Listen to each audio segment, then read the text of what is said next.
Good morning students. आज हम पढ़ रहे हैं कंपनी की अंश पूंजी के प्रकार।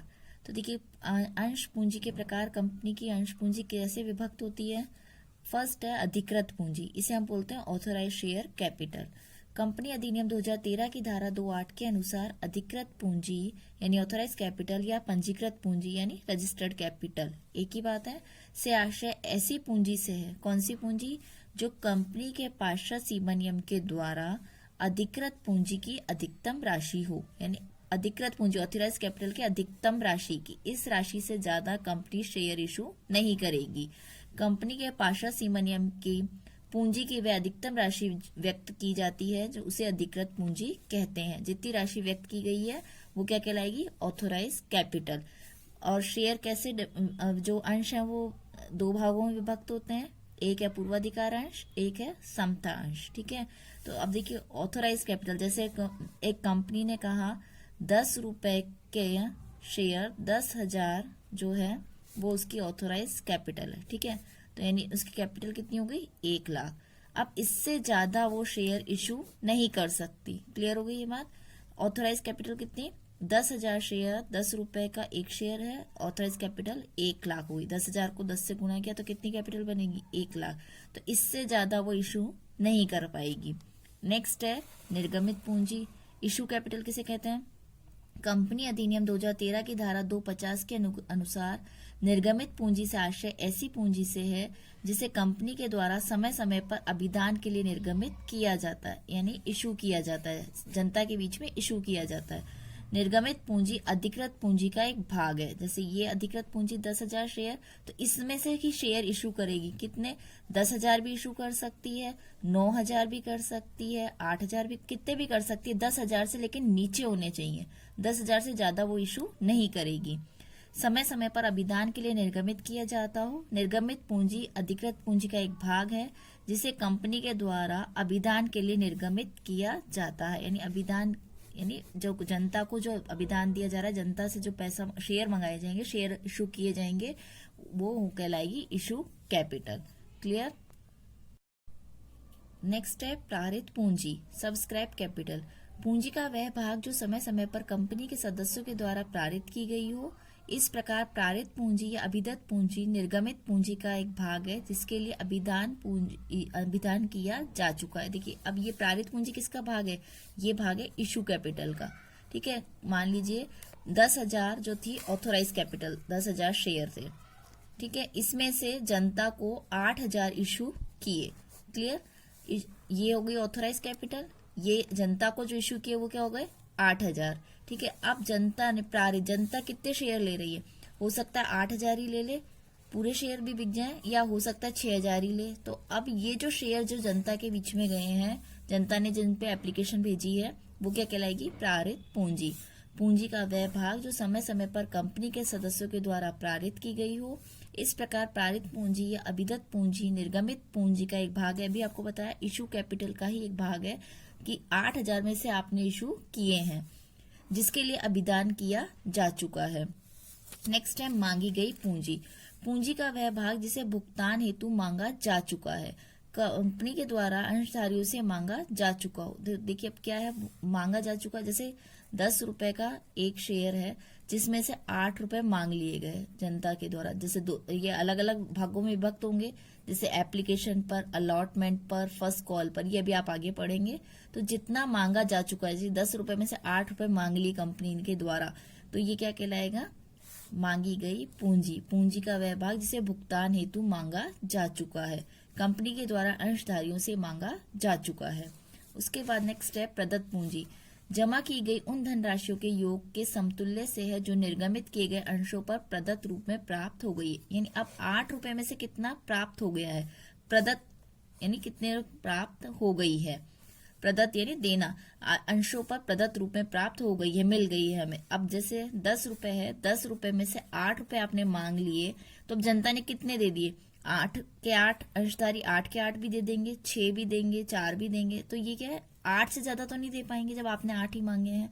तो जितने मांगे हैं उतने ही प्रदत्त की गई राशि, यानी जितने आपने मांग लिए उतने जनता के से प्राप्त हो गए हैं, ये कहलाती है प्रदत्त पूंजी। आइए इसे अब एक हम एग्जाम्पल में समझते हैं। यस, अब आप आपकी बुक का उदाहरण नंबर 1 देखिए। अधिकृत पूंजी, देखिए शब्द आ गया अधिकृत पूंजी, क्या बोला था हमने इसे? Authorise capital. कैसे विभक्त है ये? 10 रुपये वाले 50,000 समतांश में और 50,000 9% वाले पूर्वाधिकार अंश में। ठीक है, 2 हिस्सों में विभक्त है। एक क्या कहला रहा है? समता अंश, और एक कहला रहा है पूर्वाधिकार अंश। ठीक है, 10 लाख को बांट रखा है 50,000 और 50,000 शेयर्स हैं ये। ठीक है, ये शेयर्स की संख्या है, ये शेयर्स की संख्या है, और ये 10 रुपये का एक शेयर है। तो यानी क्या हो गया? 5 लाख रुपए मिलेंगे, और 50,000 जो है ये किससे? 5 लाख। ठीक है, तो ये हो गया 10 लाख। अब देखिए, कंपनी ने समस्त अंशों के लिए आवेदन पत्र आमंत्रित किए हैं। कंपनी को समस्त पूर्वाधिकार अंशों व 45,000 समता अंशों के आवेदन पत्र प्राप्त हुए। अब यहाँ ध्यान दीजिए, क्या मिला है? पूर्वाधिकार अंश में तो सारे, ठीक है, यानी 50,000 इशू किए थे, तो 50,000 ही जनता ने आवेदन भेज दिया, एप्लीकेशन भेज दी। और समता अंश कितने इशू किए थे जनता के बीच में? 50,000। ऑथोराइज है, यही सारा ऑथोराइज कैपिटल ही इशू कैपिटल है इसमें। और 45,000 आवेदन पत्र इसमें प्राप्त हुए हैं। 50,000 में से 45,000 आवेदन पत्र प्राप्त हुए हैं।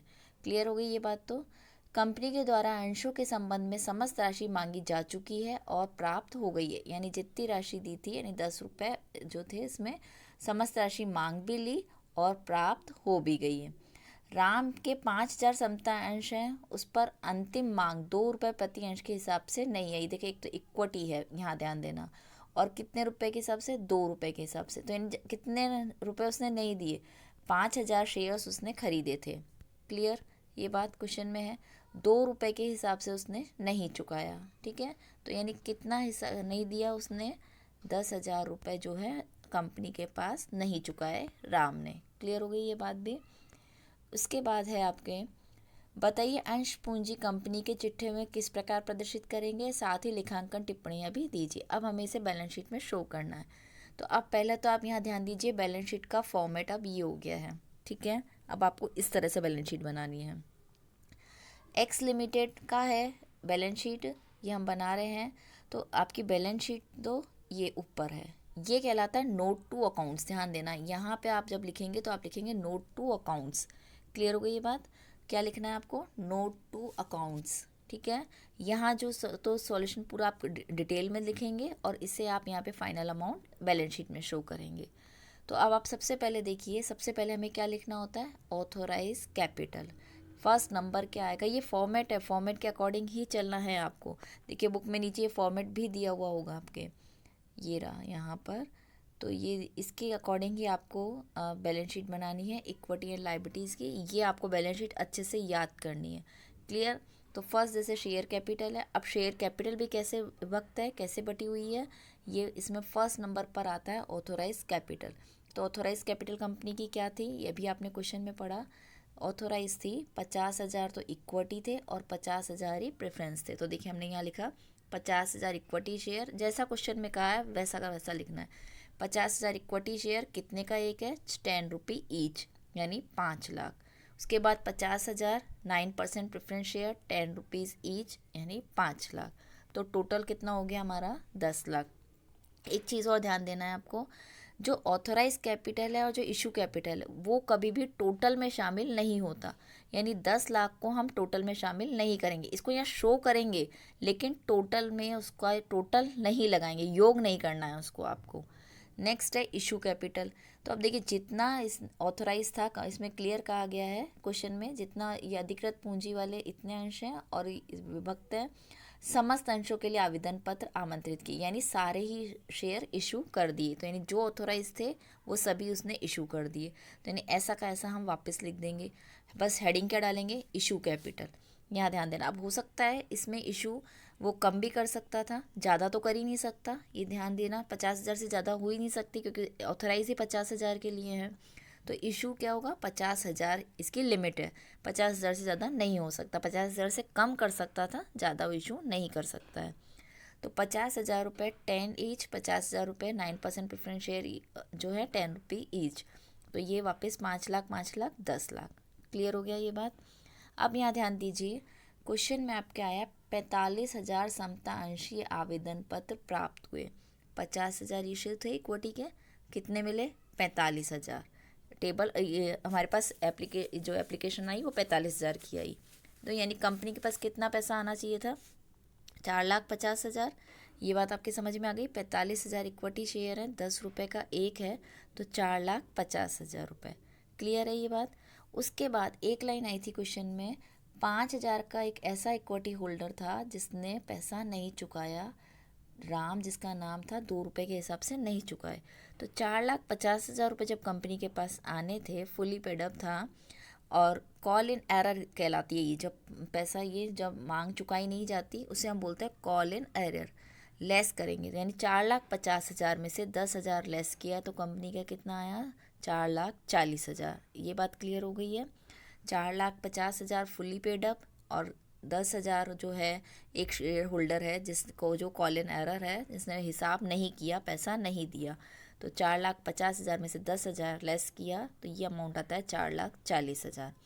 उसके बाद जो 50,000 का था 9% प्रेफरेंस शेयर, ये फुली पेडअप हो गया। ठीक है, ये सारा पैसा आ चुका है, यानी 5 लाख रुपए हमारे पास आ चुके हैं। तो टोटल कितना हो गया? 9,40,000। ठीक है, ये यहाँ ध्यान देना, 9,40,000। अब ये देखिए, ये कैसे दिखाएंगे?